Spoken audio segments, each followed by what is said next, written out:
भारत में चीन एक समस्या है। कुछ दिन पहले विदेश मंत्री जयशंकर ने ये बात कही थी। अब हमारा सवाल ये है कि क्या हम उस समस्या को हल करने के करीब हैं? इस सवाल का जवाब आसान नहीं है, लेकिन पूछना तो पड़ेगा, क्योंकि मेल मिलाप की सुगबुगाहट तो है। अब ये क्या सुगबुगाहट है? क्या चीन बदल गया है या भारत ने घुटने टेक दिए हैं? बताएंगे आपको। जुड़े रहिएगा आखिर तक हमारे साथ।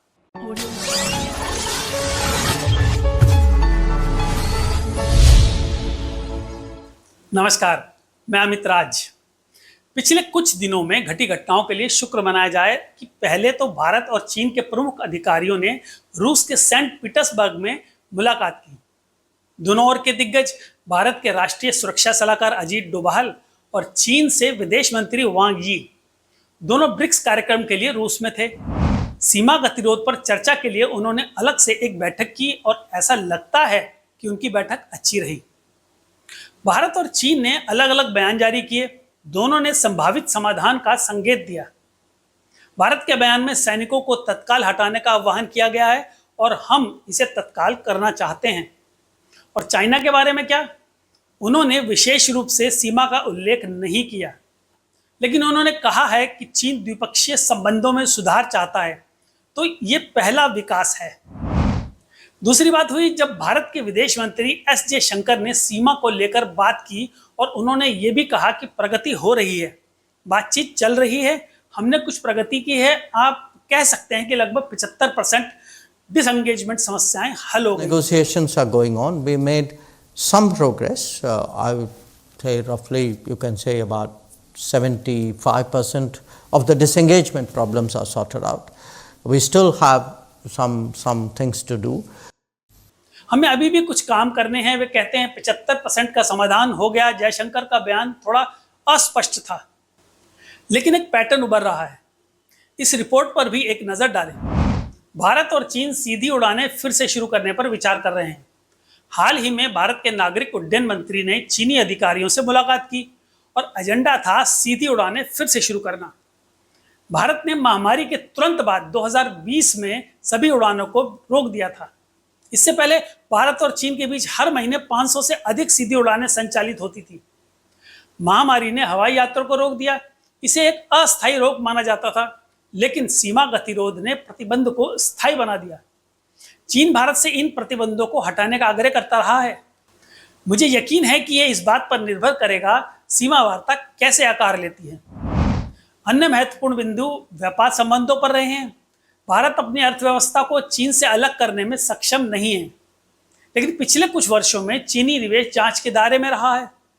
अब नई दिल्ली ने चीनी निवेश प्रस्तावों को मंजूरी देना शुरू कर दिया है। पिछले महीने कम से कम 5 परियोजनाओं को हरी झंडी मिली। ये इलेक्ट्रॉनिक्स के क्षेत्र में थे। बिजनेस वीजा पर भी तेजी से काम किया जा रहा है। चीनी इंजीनियरों और टेक्नीशियनों के लिए भारत ने अपनी वीजा नीति में बदलाव किया है। और जब आयात की बात आती है तो चीन भारत का शीर्ष व्यापारिक भागीदार बना हुआ है। आइए अब इन बिंदुओं को जोड़ देते हैं।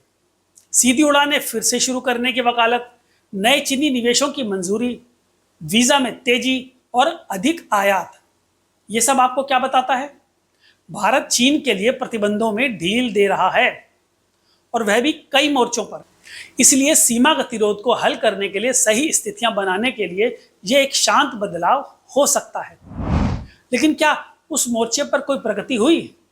भारत चीन सीमा पर मौजूदा स्थिति क्या है? पूर्वी लद्दाख में 2 फ्लैश पॉइंट हैं, वेबसैंग और डैमचौक। गतिरोध समाप्त करने के लिए यहाँ तनाव कम करना और पीछे हटना महत्वपूर्ण है, लेकिन एक बड़ी चिंता भी है। भारत चीन सीमा का सैन्यीकरण, यह 3000 किलोमीटर से अधिक तक फैला हुआ है। इसे वास्तविक नियंत्रण रेखा कहा जाता है। इसका सीमांकन नहीं किया गया है, और आज की तारीख में इस सीमा के दोनों तरफ सेनाएं तैनात हैं। हम प्रत्येक पक्ष पर 50 से 60 हजार सैनिकों के बारे में बात कर रहे हैं। वे जितने लंबे समय तक सीमा के पास रहेंगे, सैन्य टकराव का खतरा उतना ही अधिक होगा। जब तक दोनों पक्ष सेनाएं वापस नहीं बुला लेते, रिश्ते सामान्य नहीं हो सकते। और अब ईमानदारी से बातचीत की मेज पर आना चीन के हित में है। वैसे अगर देखा जाए, पिछले 4 वर्षों के दौरान 21 कोर कमांडर स्तर की वार्ताएं हुई हैं। भारत और चीन में WMCC की 15 बैठकें हो चुकी हैं, और फिर प्रमुख विदेश मंत्री इतनी बार मिलते रहे हैं। और चीनियों की ओर से इस स्थान से पीछे हटने या इस क्षेत्र में लाई गई सेनाओं को कम करने की किसी भी तरह की कोई हलचल नहीं हुई है। मेरा मतलब है बातचीत होनी चाहिए, लेकिन हमें ऐसा कोई समझौता नहीं करना चाहिए जो हमारे सैनिकों को सीमाओं के प्रबंधन में समस्याग्रस्त स्थिति में डाल दे। अब अगर चीन के पहलू से सोचा जाए तो उनकी अर्थव्यवस्था को नुकसान हो रहा है। बड़ी सीमा पर सुरक्षा में रखना महंगा है। पश्चिमी व्यापार बाधाएं चीन को नुकसान पहुंचा रही हैं, इसलिए उन्हें भारत के साथ संबंध बहाल करने की जरूरत है। नई दिल्ली शायद आर्थिक प्रोत्साहन की पेशकश कर रही है और बदले में सीमा समझौते की मांग कर रही है। किसी ने इसे आधिकारिक तौर पर इतने शब्दों में नहीं बताया है, लेकिन हाल के कुछ फैसलों के पीछे यही सोच हो सकती है। हम कहते हैं यह एक साहसिक दाव है। नई दिल्ली को सावधानी से चलना चाहिए, क्योंकि चीन कब अपनी बातों से फिसल जाए कुछ कहा नहीं जा सकता, क्योंकि उसकी फितरत ही कुछ ऐसी है और ये भारत के रणनीतिक हितों को लगातार नुकसान पहुंचा रहा है। अब इस रिपोर्ट को ही देखिए। चीन पाकिस्तान को हथियार दे रहा है, उनके बैलिस्टिक मिसाइल कार्यक्रम में मदद कर रहा है।